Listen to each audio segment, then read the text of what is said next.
StudyIQ IAS, अब तैयारी हुई affordable.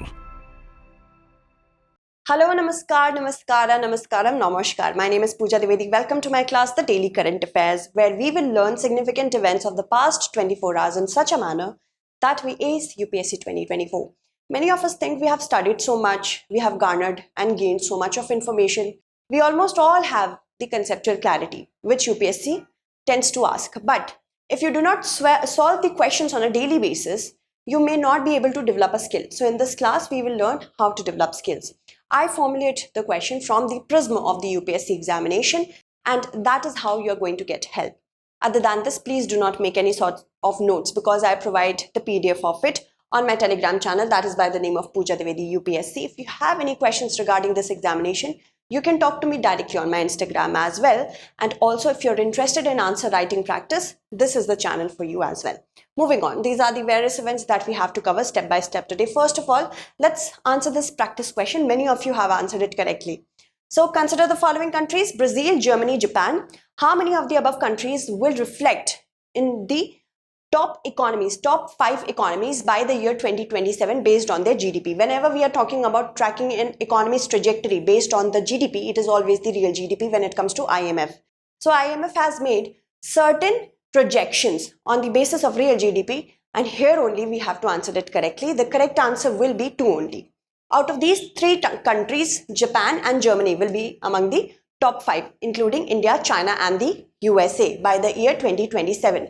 So let me take the names of those who have answered it correctly. Many of you have answered it correctly. Ria, no, not Ria, sorry. Yes, Ria, Simran, Ayush, Sneh, then Bachu, Shubham, Sayyeda, Siddharth, Krishna Madhav, Komal, Malinath, Pilikankarao, Vignesh, Sangram Raut, and Tejas also. Yes, with respect to Halma, you are correct. What's your name? Shri Chand. Yes, that's correct.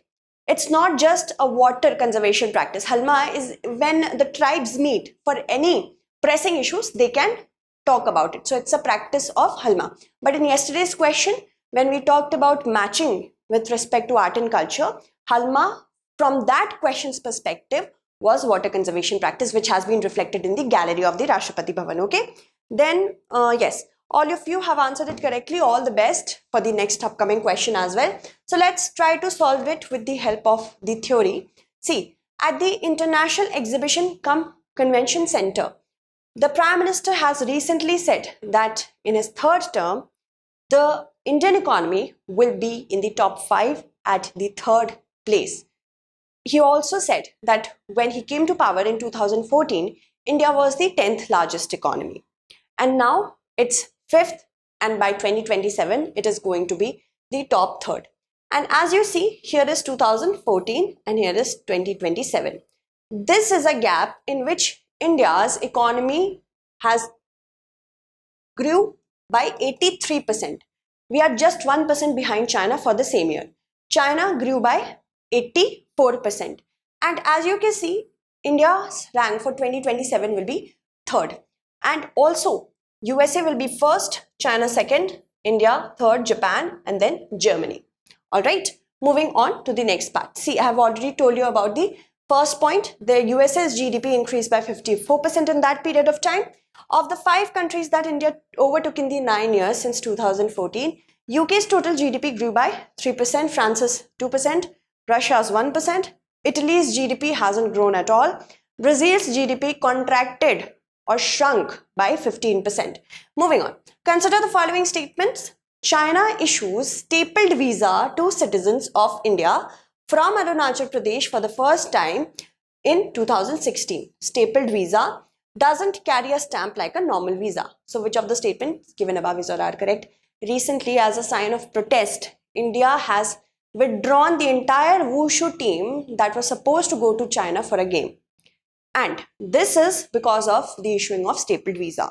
Stapled visa, unlike the normal visas, doesn't carry a stamp. It is just a piece of paper that is attached to a passport. And this is the practice that China has been conducting since more than a decade now. In 2005, all of a sudden, Arunachal Pradesh became a part of southern Tibet for China. And since then, it is trying to show that Arunachal Pradesh is not a part of India. If we are going to provide them normal visas, it will look like they have come from another country. But this person from Arunachal Pradesh has come to their own country because it's a part of southern Tibet. So we are not going to provide a stamped passport or visa to them. So this is what a stapled visa is. So a stapled visa doesn't carry a stamp like a normal visa. Second is correct. And the first is incorrect because, as I told you, since the last 10 years, we are noticing that China is doing so. Specifically, we can find this practice being conducted after 2005. I will show you that as well. Not only from Arunachal Pradesh, China provides stapled visas to the people from Jammu, Kashmir and Ladakh as well, so showing that these areas are disputed. The oxide chain that they have taken from us as illegally after the 1962 war, they consider it as their own territory. That is why visas are stapled from there. Okay, so first and second. Second is correct, first is not correct, 2 only will be the correct answer. So this games that was supposed to happen in 2021, it couldn't happen because of the COVID-19. So now World University Games, it should have the participation of India, but unfortunately because of the practice of providing stapled visa, the team has been withdrawn from India and India has protested.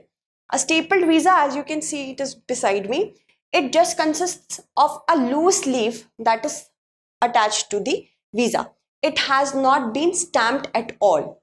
And this is the rationale that China has against India, that it is our disputed territory. It is the disputed territory of Arunachal Pradesh and doesn't belong to India. Okay, and as you can see, this is China's dual visa policy. This is from 2010.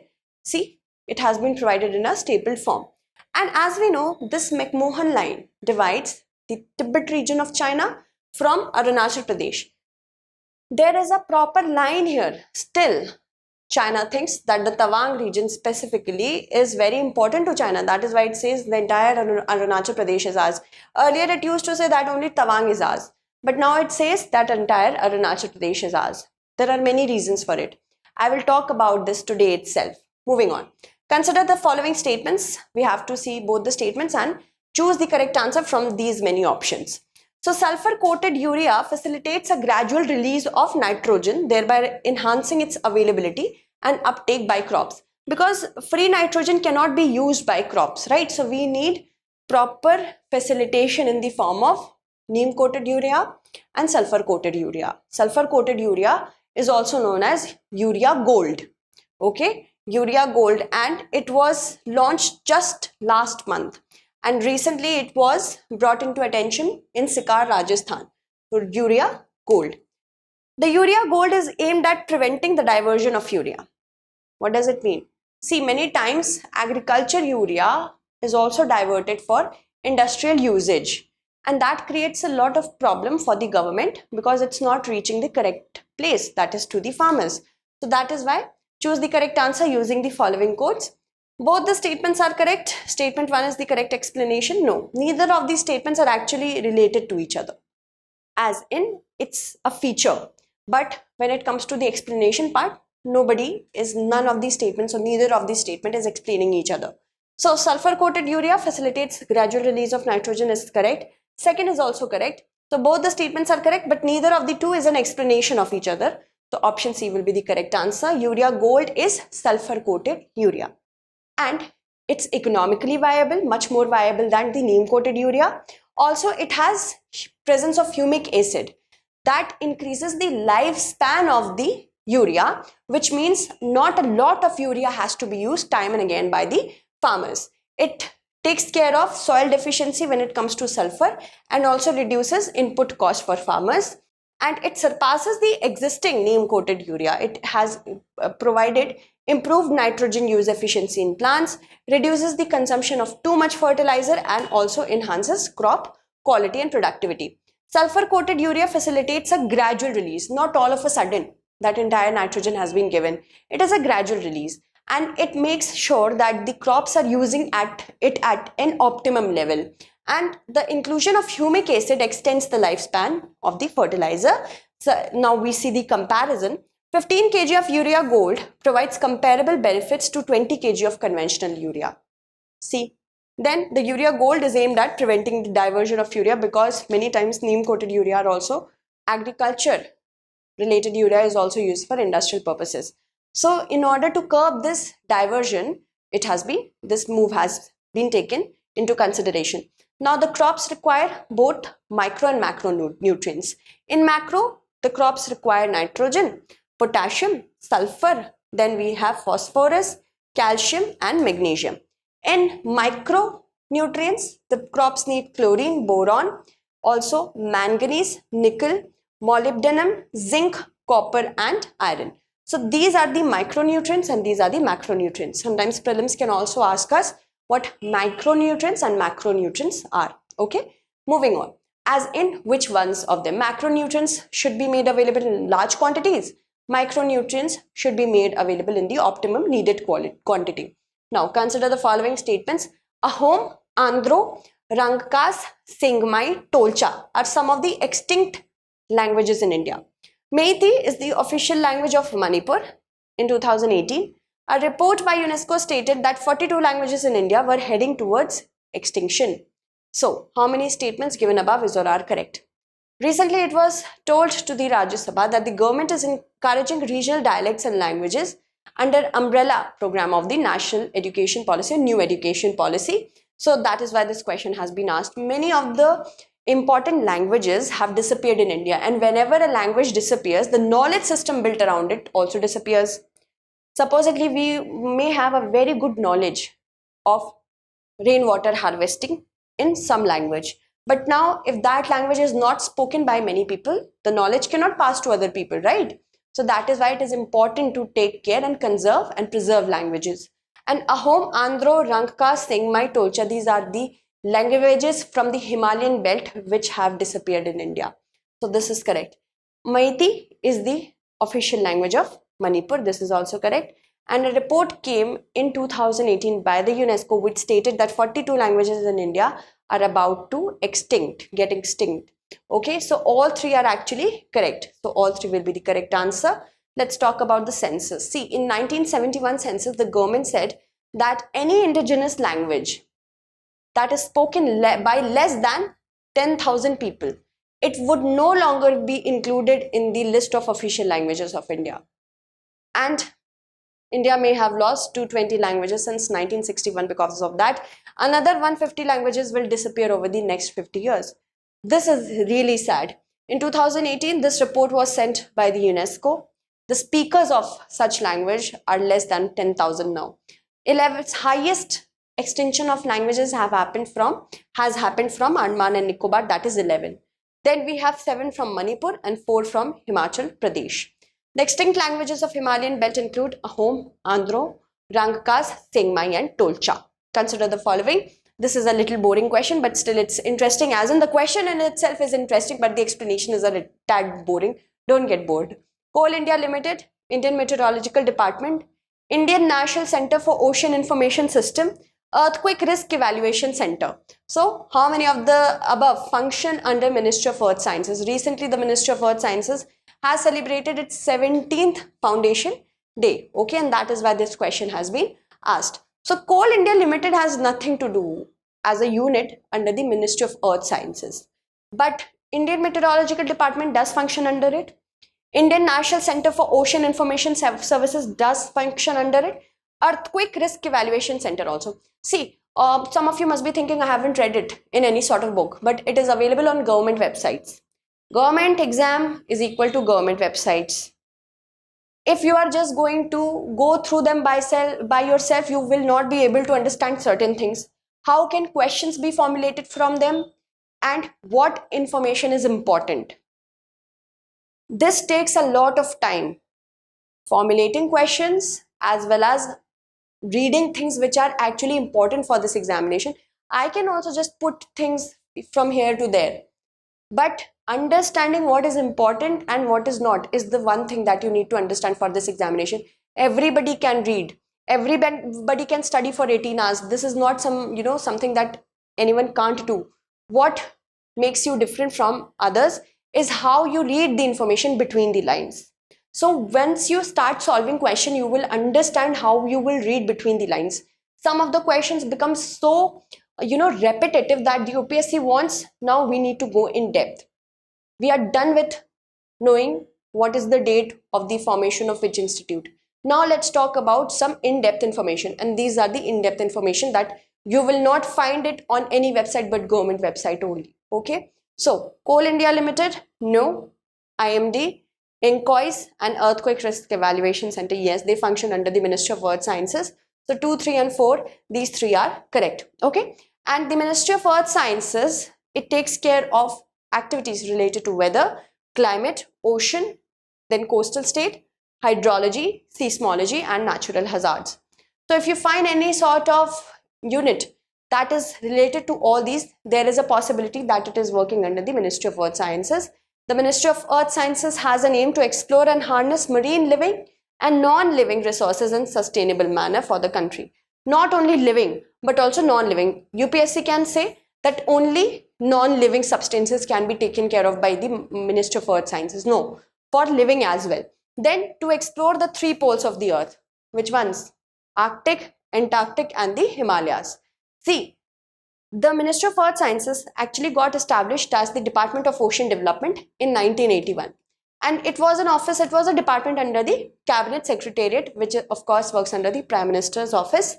Then it was developed into a separate office in 1982. Then it became the Ministry of Earth Sciences only in the year 2006. Then Indian Meteorological Department, IITM, Indian Institute of Tropical Meteorology, and NCMRWF, that is National Center for Medium Range Weather Forecasting. These all came under the Ministry of Earth Sciences. Other than these are also the units that work under the Ministry of Earth Sciences. And as you can see, these are related to either weather, climate, or ocean and coastal state, hydrology, seismology, that is earthquakes and natural hazards. Okay, so just read them once in your PDF and I'll provide you. Okay, moving on. With respect to the conjunctivitis or pink eye, consider the following statements. Most cases of pink eye are caused by adenovirus. Conjunctivitis sometimes results from sexually transmitted disease, STDs. So we have to see which of the statements given above is or are correct. See, recently the cases have exploded of the pink eye or conjunctivitis. And I hope you're taking care of yourself, because carry a sanitizer. And in this particular weather, the weather is so bad right now. Climate change is something that is very real. And because of El Nino, we are seeing these kind of distorted weather. Some places are getting so much rainfall, some places are not getting rainfall at all. Humidity is at an all-time high. This is the result of climate change. And whenever climate change occurs, new sort of pathogens, new sort of infections also develop. Be ready for the next pandemic in the upcoming 10 years. It is a very big possibility. And please do not say that, yes, Pooja ma'am said that, she must be involved in this conspiracy. No, this is the reality. We will have pandemics at a much more faster rate than ever, because of course climate change, thanks to us as humans. Now, conjunctivitis is basically an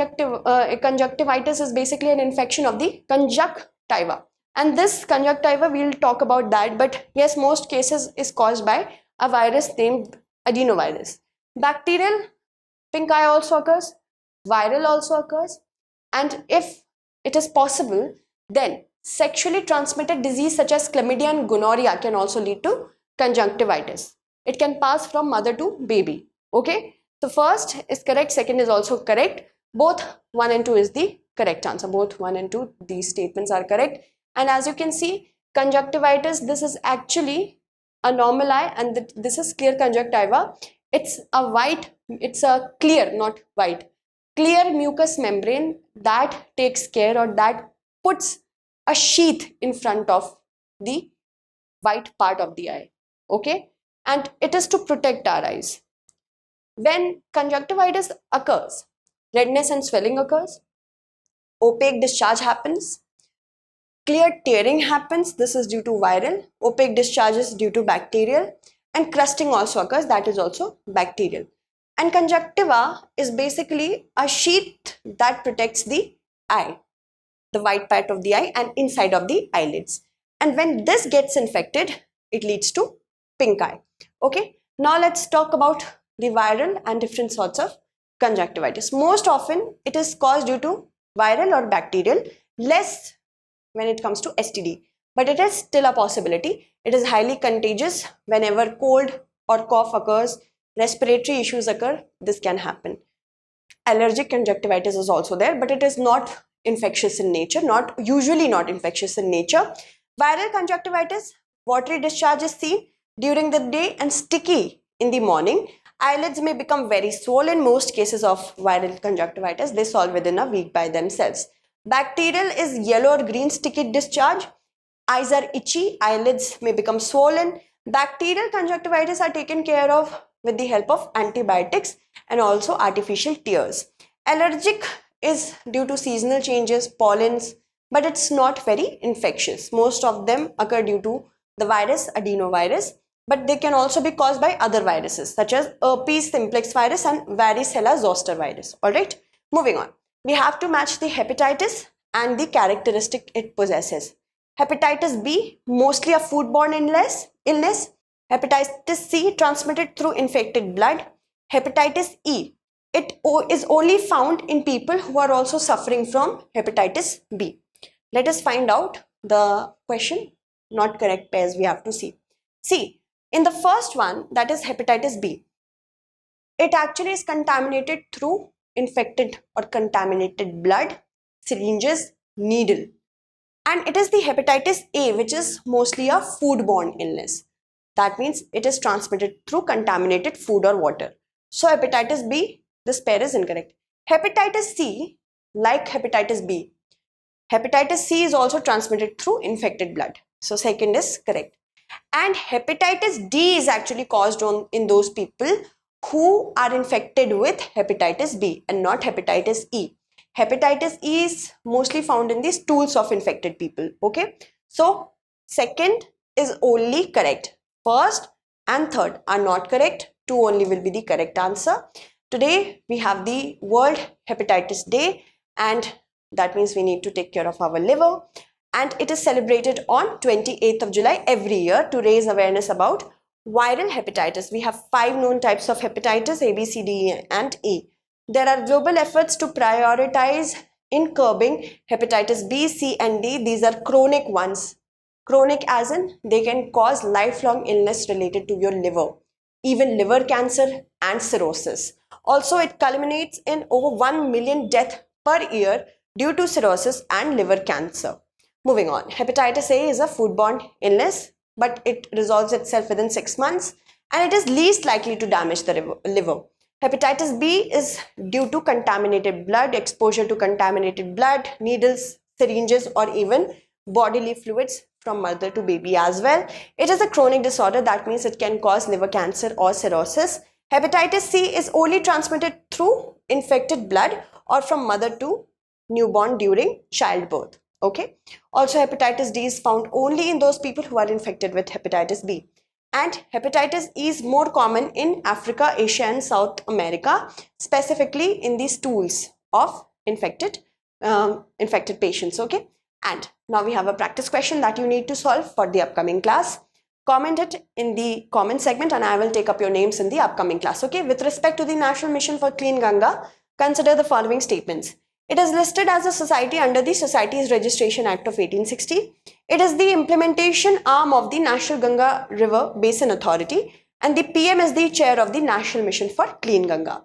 So, how many statements given above is or are not correct? That's it. Thank you so much for watching and stay updated. StudyIQ IAS. अब तैयारी हुई affordable.